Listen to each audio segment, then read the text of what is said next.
seated.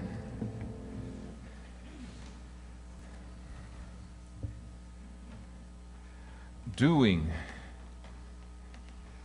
is very important no matter what discipline in life you're prepared for. Get out and do it. But there's also a time for learning, a time of instruction, a time of quiet, a time in which you become more in tune to this incredible spirit which flows down upon you each and every day. And Jesus knows this. So after all of Jesus' healing and his preaching, he took some time out to be with his disciples. And this is what happens next. They left that place and passed through Galilee. Jesus did not want anyone to know where they were, because he was teaching his disciples. And he said to them, "The Son of Man is going to be delivered into the hands of men. They will kill him, and after 3 days he will rise." But they did not understand what he meant and were afraid to ask him about it. They came to Capernaum, and when he was in the house, he asked them, What were you arguing about on the road?" But they kept quiet because on the way they had argued about who was the greatest. And sitting down, Jesus called the 12 and said, "Anyone who wants to be first must be very last, and a servant of all." He took a child whom he had placed among them. Taking the child in his arms, he said to them, "Whoever welcomes one of these little children in my name welcomes me, and whoever welcomes me does not welcome me, but the one who has sent me." So to welcome Christ is to welcome God, and to welcome children is to welcome Christ. Who is the greatest? I guess the question is who's the greatest at what? The greatest swimmer, the greatest tennis player, the greatest golfer, the greatest football team, the greatest race car driver, the greatest businessman, businesswoman, the greatest priest, the greatest nun, the greatest preacher. Who's the greatest? Who is the greatest? And I don't know about you, but when I was growing up as a child, this, be your best, achieve, do your work, prepare yourself, that was ingrained in me. Was I the only one, or was that a common experience for you as well? But also there was this incredible desire, too, to be popular. Anybody remember that? Being popular? And my family, we moved a lot when I was a kid, so it wasn't like I was able to establish myself in a neighborhood for 20 years and grow up with the same group of friends. I mean, like Tom Onken, for example. He is still best buddies with guys he went to first grade with. I don't even remember where I went to first grade, quite honestly. Well, it was Morganfield, Kentucky. Miss Eileen was my teacher, but I thought it was Owleen. Thought that was the strangest name I'd ever heard. Owleen? Well, all right. It's a southern thing, But when I was in junior high school, and this is back in the day when junior high school was 7th, 8th, and 9th grade, I was new to the school, and I wanted more than anything else to be one of the popular kids. And finally, I started making my way into the group after 2 long years. In my 3rd year in 9th grade, I was kind of close. And in line at the lunchroom, one of the real popular guys was standing beside me here, and there was a small little fellow over here. And we were going through the line, getting our food, and this guy beside me over here took a piece of cake, and he put it on his tray. And then I looked at my friend over here, and I looked at the kid, and I went with my finger like that, dipped the icing on my finger, and licked it. The guy over here patted me on the back. Yeah, way to go. But I don't even hardly remember who it was over here. I just remember the shock in this little boy's eyes, because I was bigger than him, and just the horror that was in his face. And I decided at that moment, if this is what it takes to be popular, I don't ever want to be popular. And from that day forward in 9th grade, I had no desire ever to do something mean to try to meet the approval of my friends in order to be popular with them. It's a powerful lesson for a 9th grader. And what it has done is it has enriched my life, because when I was in high school at Lake Brantley, we had 4 groups. We had the Rah-Rahs, which our colors were red, white, and blue. They wore red, white, and blue every day and had a lot of school spirit. Every day. More school spirit than you would ever want in a lifetime. They had it every day.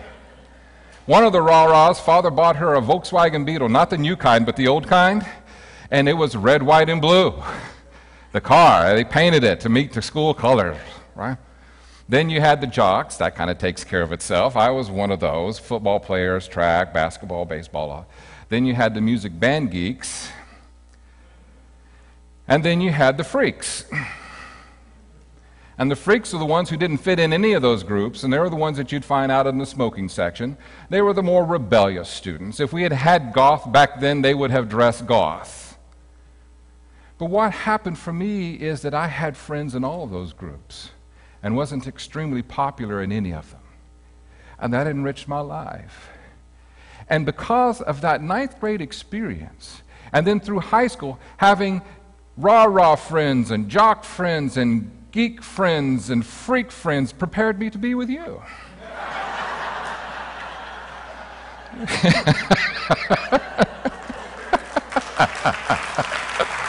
Boy, it took a long time to set that up.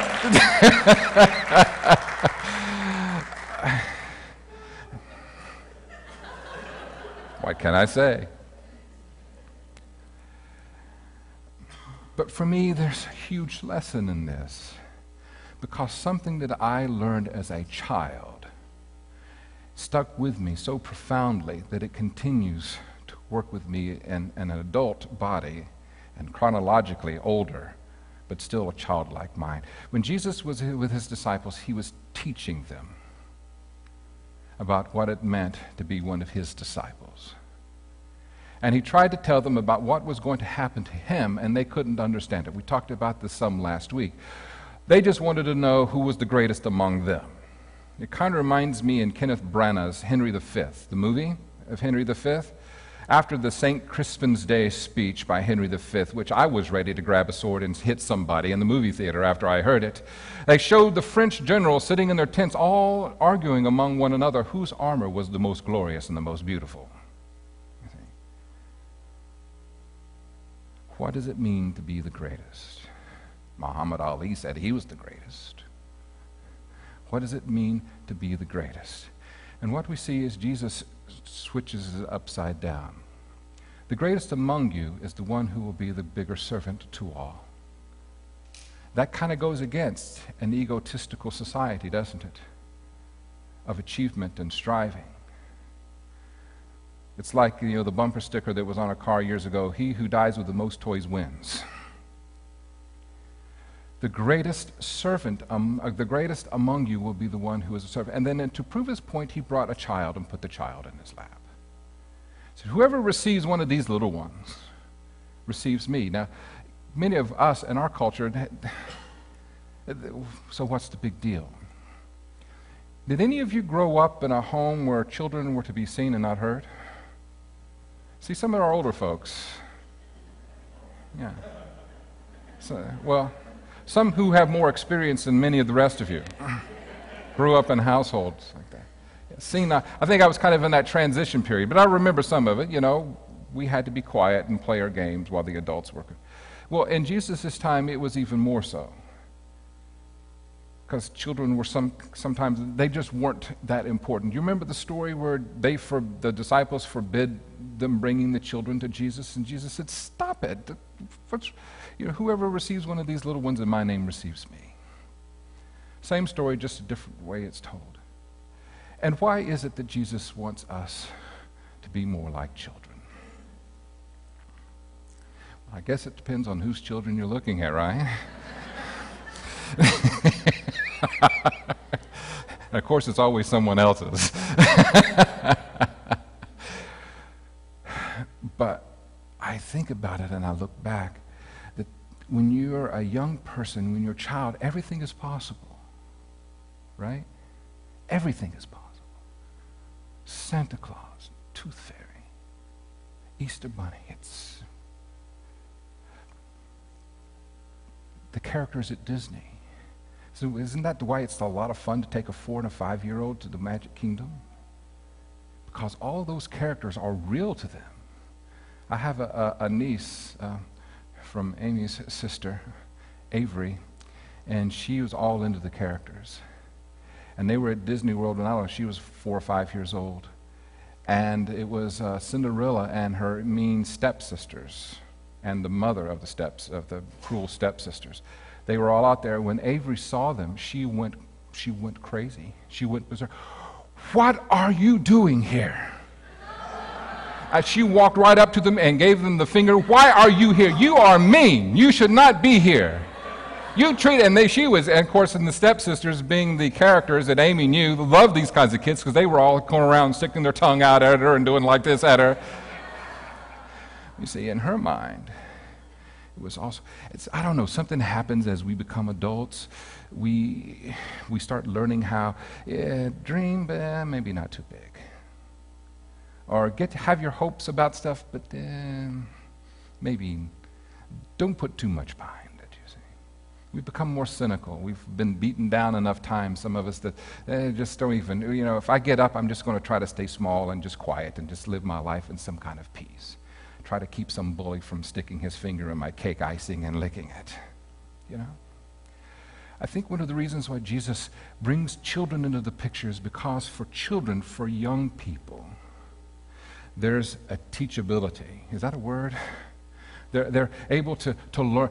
You're able to place before them grand ideas, and they can take a hold of it and believe it with all of their heart because they still have that capacity. And as Jesus is wanting us to learn how to be disciples, He's wanting us to do it with that kind of spirit. Open yourself up to all possibilities. So in any kind of student situation, there's a time of preparation, right? You have to learn the basic things in life. One of the things I learned about geometry in high school is that, first of all, I was never going to be a mathematician. I never got geometry. Algebra, I could do that, but geometry, I didn't see why I needed to go through a list of theorems and proofs to prove that this is a triangle. It had 3 sides. You could look at it. It's a triangle. I never did get that. But my father, on the other hand, worked on a coal mining barge on the Ohio River in Kentucky, and they had to take a pole with a cable on it and pick stuff up and know where to put it. And but he used it every day. But sometimes in life what you learn is that, okay, I'm never going to ever use this, but I have to sit through it and do it just because. So there's a lesson there. But there's a time of preparation.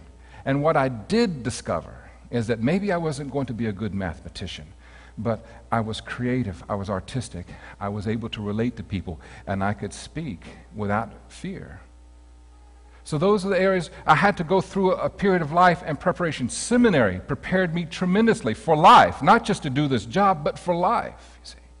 For all of us, there is a period of preparation. And for those of you who are here right now and you say, I would like to be a better disciple for Jesus, then what are you doing to prepare yourself? As incredibly as informative and wonderful as my sermons are, it's not enough. It's not enough. It's not enough. Read Matthew, Mark, Luke, and John. Yeah, but when I read the Bible, I could read Matthew, Mark, Luke, and John. Read the stories. But I'm not sure how to interpret them. And I hear read Matthew, Mark, Luke, and John. Just read the stories like you're reading Harry Potter. Know the stories. Just know the stories. If I were to ask some of you what is going on in the days of our life, or as the world turns, you would not only be able to tell me what's happening now, but give me 3 years worth of material as to why it's happening, because you spend time with the stories. If I were to ask you, why did Harry Potter do what he did, you would ask Amy about the Lord of the Rings. Oh boy. She knows the beginning, the end, all the in-between, the appendices, everything. She knows the stories. If you want to be a better disciple, know the what? And where do you go to learn the stories? I am the best and greatest teacher in all the world. Read the stories. Just know who he is. Know what happened. Who are the protagonists? Who were the people he helped? What were the issues that he had? What were the struggles? What were the successes? Know the story. Allow the story to become a part of you see. Then, after we get to learn the stories and we have our time of preparation, there's a time of incubation. It's when you let it soak in. And one of the best ways to do this is to take time to be quiet and just think about what you've read. Ponder upon what was preached. Ponder upon what took place in adult Bible school, Sunday school, Tuesday night Bible study, what you heard, what you've read. Let there be time to let it incubate and just to kind of stir and stew inside of you. People ask me, how do you go about preparing your sermon? I said, usually on Monday and Tuesday I read the scriptures. Then I do my research, and then I just let it simmer, a big old pot of ideas for the rest of the week, and continue then to build it and to develop it, sometimes even while I'm preaching it, you see. Just let it stew, let it bubble up. And then after that is illumination. Boom, the light comes on. The light comes on. And that's an exciting time for the student and for the teacher. I love it when I'm teaching somebody and I see them struggling, and I know they're struggling, and then boom, they get it. And then you just see this incredible change and empowerment happen over them. I love it when I was a student, just struggling with an idea and asking questions, and then finally it came to me, and the professor smiled, and I just felt like, wow, okay, I get it now. And then my life was able to move on. I'm a big fan of So You Think You Can Dance. Did anybody here watch that series? Okay. Well, there you go. The premise of it is it's kind of like American Idol. They find dancers in different kinds of genres throughout the whole nation. They bring them together for a big contest, and it's an elimination each week. But there's this one contestant named Keon. He is a mixed-race kid, and he was adopted by his Swedish parents. And he was just a strikingly beautiful human being, but the most incredible ballet dancer. I mean, this kid, when he leaps, it looks like he defies gravity. I just loved watching this kid dance, but he was an incredibly good technician. But he lacked the ability to emote the feelings and the passion behind what he was doing and the music. So one of the reasons why he quit the ballet company in Europe and came to be a contestant of the show was to dance with different kinds of styles to help him to stretch. And it was about halfway through the season when he finally did this contemporary dance, which just brought out everything in him. His mother was in the audience, and so he was dancing for her. And for the first time, we got to see Keon not only dance brilliantly, but we got to see his soul come out of him as well. And it was an amazing thing to witness, you see. And he ended up winning the contest. But my point is there comes a point where it becomes a part of you, and what you've learned, and then it becomes a natural expression for who you are. All very important stuff. And very important stuff.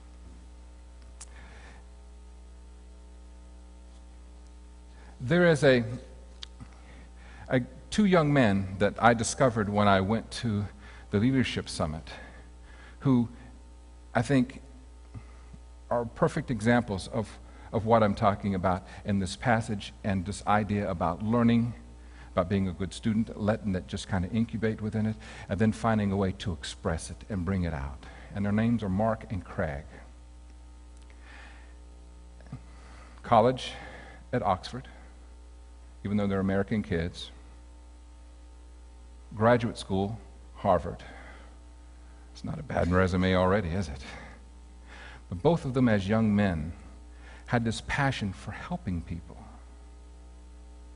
And even as young men, they were doing these special programs, and they were on the news, and they were being interviewed of helping kids in the United States. And then when they were in college, on their spring break, They went to Ecuador to go build a school for a small village, and they, along with some other college students, spent 2 weeks down there. The timing was a little off because this was the harvest season for all the different crops that they grow there. And all the mules that normally would have been used to bring in lumber and building supplies were being used to deliver the produce that all the Ecuadorians were creating and harvesting.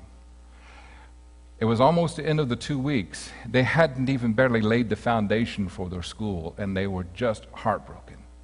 What were they going to say to their professors at school? Well, we're late in getting back to school because a mule ate our homework, you know? And so they went to the village leader, who was a woman. And they shared with her what their concerns were and how they feel like they failed the village and how they worked so hard. And she said, what we need to do is create a minga. You all know what I'm talking about, right? That's why I had to go back and look it up, because we have to have a minga.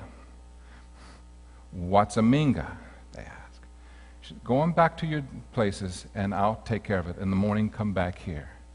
Well, what she did and what they didn't know, she gathered all the children in the village together because they didn't have cell phones or telephones.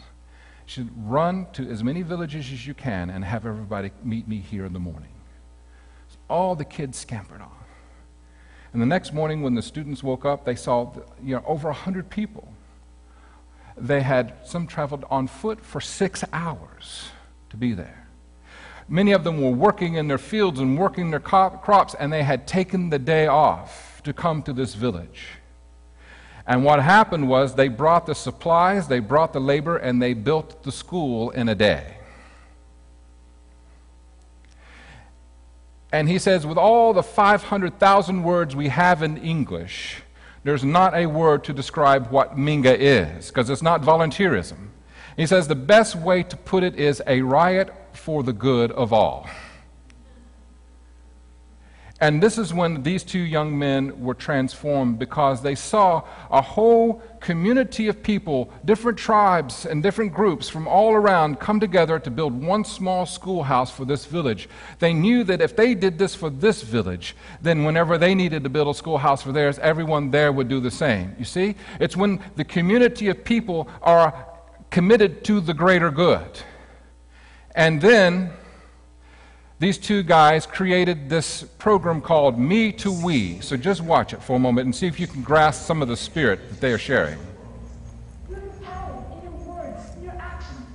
They found and freed the children to transform the lives of children, both at home and abroad.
They say for us and for the tens of thousands of people who believe in social change, me to we has quickly become a way of life.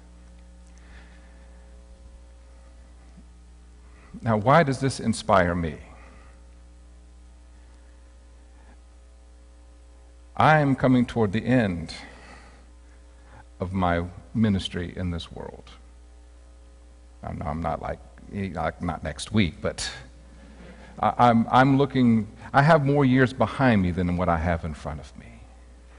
And I've planted, and I've sowed, and I've watered, and I've seen the fruits of my labor.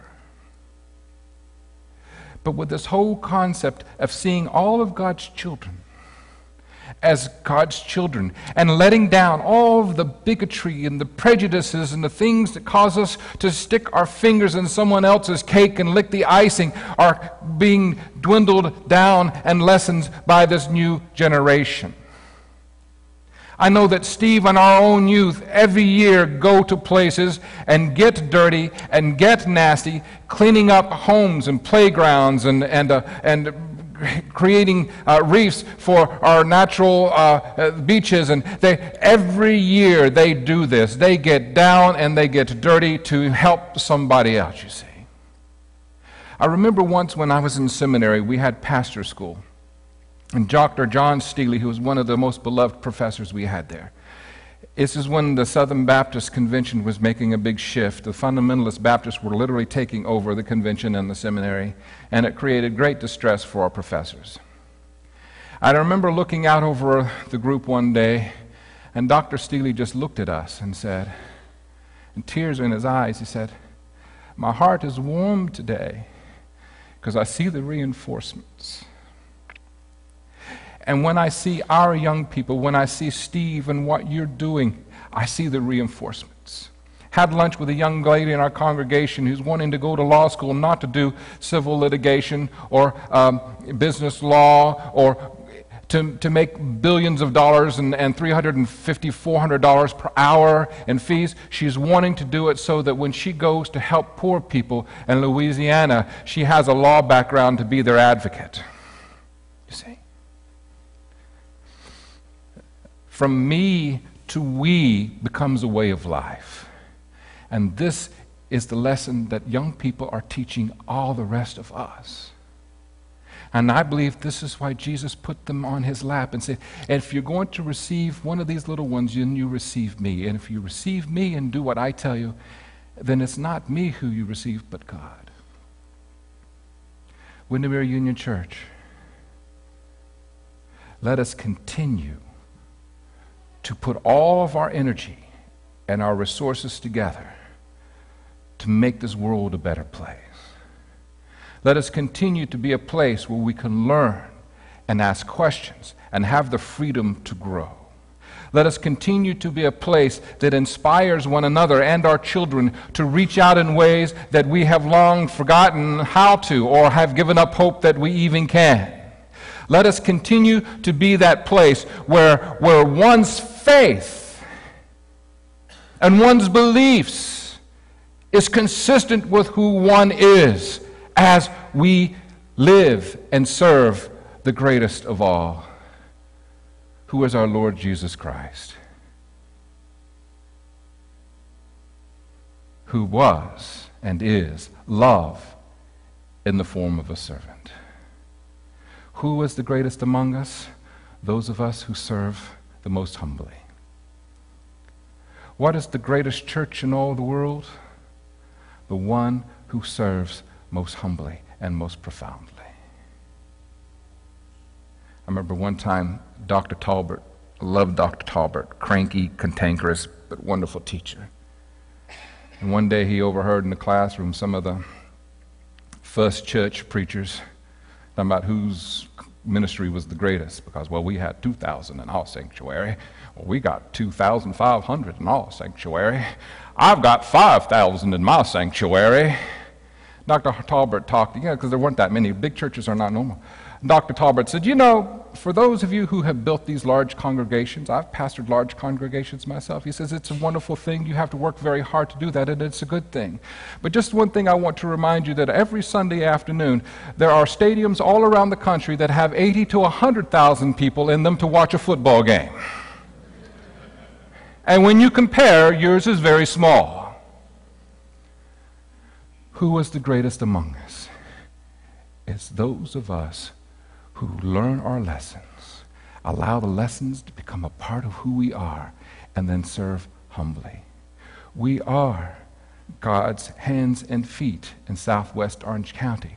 We are God's hands and feet all around the world, because not only do we minister profoundly here at West Orange Christian Service Center, mental illness awareness, Health Alliance Breast Cancer Project, but we also have Kiva.org, where we've been giving microloans now for over 3 years. And it's over $2,500 or $3,000 that we're loaning to people, and they're paying it all back, you see. Who is the greatest among you? Those who serve, and those who do it like Jesus. Thus ends the lesson. Amen.